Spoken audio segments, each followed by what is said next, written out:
अजमेर शरीफ दरगाह का मामला यूं ही सामने नहीं आया है। मारूफ इस्लामिक स्कॉलर मौलाना अनीसुर रहमान कासमी का कहना है कि सूफियों की दरगाहों में सभी मजहब के लोग हाजिरी देते हैं।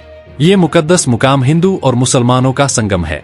रोजाना बड़ी तादाद में हिंदू और मुसलमान दरगाह पहुंचते हैं, जिससे आपसी भाईचारा और मोहब्बत का पैगाम जाता है। लेकिन कुछ लोग उस मोहब्बत और आपसी भाईचारे के पैगाम को रोकना चाहते हैं, जिसके नतीजे में 1991 का कानून रहते हुए इस तरह का मामला सामने आ रहा है। मौलाना अनीसुर रहमान कासमी के मुताबिक एक खास मंसूबे के तहत पुरानी मस्जिदों पर एक झगड़ा खड़ा करने की कोशिश की जा रही है। मौलाना अनीसुर रहमान कासमी का कहना है कि हमारे मुल्क में बहुत सारी ऐसी दरगाहें हैं जहां की अजमत मुसलमान ही नहीं बल्कि गैर मुस्लिमों के दिलों में भी है। उनका कहना है कि ऐसी जगह जहां हिंदू मुस्लिम रोज जाते हैं और आपसी भाईचारा का रोजाना पैगाम जाता है, लेकिन कुछ लोग नफरत का बाजार गर्म करने का बहाना तलाश कर लेते हैं। उसी के नतीजे में मौजूदा मामला सामने आया है। मौलाना अनीसुर रहमान कासमी का कहना है कि अजमेर शरीफ दरगाह पर सर्वे की इजाजत नहीं देनी चाहिए थी। हिंदुस्तान में, हमारे मुल्क में, इस भारत में बहुत सारी दरगाहें ऐसी हैं जहाँ की अज़मत जो है न सिर्फ मुसलमानों के दिलों में है बल्कि गैर मुस्लिमों के दिलों में है। सबसे जो बड़ी दरगाह है वो है ख्वाजा मोइनुद्दीन चिश्ती रहमतुल्लाह अलैह की, जिनकी अज़मत, जिनकी मोहब्बत जो है यहाँ के हिंदू मुसलमानों के दिलों में बहुत बड़ी है, बड़ी हुई है। इसीलिए हम देखते हैं कि जहाँ उनके मज़ार पे मुसलमानों का एक तबका चादरें चढ़ाता है, वहाँ जाता है, फातिहा पढ़ता है, वहीं हम देखते हैं कि रोज़ाना बिला नागा गैर मुस्लिमों का भी एक बड़ा तबका जो है, चाहे वो राजस्थान का हो, बिहार का हो, दिल्ली का हो, वो गुजरात का हो, महाराष्ट्र का हो, बड़ी तादाद में रोज़ाना वहाँ अक़ीदत के लिए और वहाँ से दुआओं के हुसूल के लिए वो लोग वहाँ जाते हैं, वहाँ मिन्नतें मानते हैं। तो इसको रोकने के लिए हम समझते हैं कि ज़ाहिर है ये दरगाहें वो हैं जहाँ हिंदू मुसलमानों का रोज़ाना इज्तिमा होता है और वहाँ से एक आपसी मोहब्बत और भाईचारे का रोज़ पैगाम फैलता है। ये जो दरगाह है ख्वाजा मोइनुद्दीन चिश्ती की, वहाँ अगर आप रोज़ाना जाकर देखेंगे तो रोज़ाना जिस तरह मुसलमान वहाँ जाते हैं, सैकड़ों नहीं हज़ारों गैर मुस्लिम भी वहाँ जाते हैं।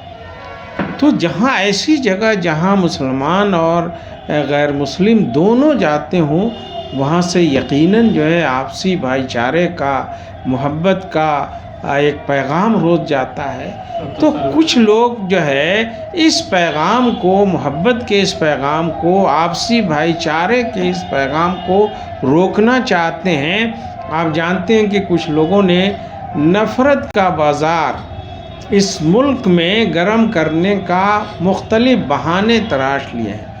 जो अच्छे जजेस हैं वो ख़ुद इस बात को महसूस कर रहे हैं कि सवाए नफ़रत के और खलफशार पैदा करने के और कोई इसका मकसद नहीं है। ये मुल्क की तरक्की को रोकने का मंसूबा है, इसलिए कि जब लोग आपस में इस तरह की चीज़ों में भिड़ेंगे तो तरक्की रुक जाएगी।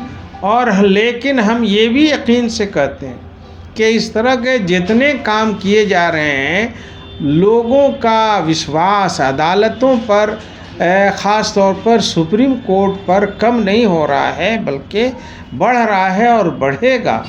और लोग जो है अब जो है कानून की मालूमात ज़्यादा हासिल करेंगे। मारूफ आलिम दिन मौलाना अनीसुर रहमान कासमी का कहना है कि हकीकत ये है कि हमारे यहाँ मजहब की रोशनी में ये बात बिल्कुल क्लियर है कि कोई भी मस्जिद किसी दूसरे की जमीन पर नहीं बनाई जा सकती है। किसी भी धर्म के इबादतगाह को तोड़कर यहाँ तक कि सरकारी जमीनों पर भी बगैर सरकार की इजाजत के मस्जिद नहीं बनाई जा सकती है। अगर जानकारी की कमी से कोई कहीं मस्जिद बना भी लिया तो उसे हिदायत दी जाती है कि वो शरई मस्जिद नहीं रहेगी, सिर्फ आर्जी तौर पर उस मस्जिद का इस्तेमाल हो सकता है। मौलाना अनीसुर रहमान कासमी के मुताबिक यहाँ तक कि सड़क या किसी के घर और किसी की जाती जमीन पर भी नमाज पढ़ना चाहे तो उसको इजाजत लेनी पड़ेगी। ان کا کہنا ہے کہ قانون کے مطابق 1947 سے پہلے جو بھی عبادت گاہ ہے اسے باقی رکھا جائے گا، اس میں خلل نہیں ڈالا جائے گا، باوجود اس کے ایک خاص طرح کا ماحول بنانے کی کوشش کی جا رہی ہے جو نہایت غلط ہے۔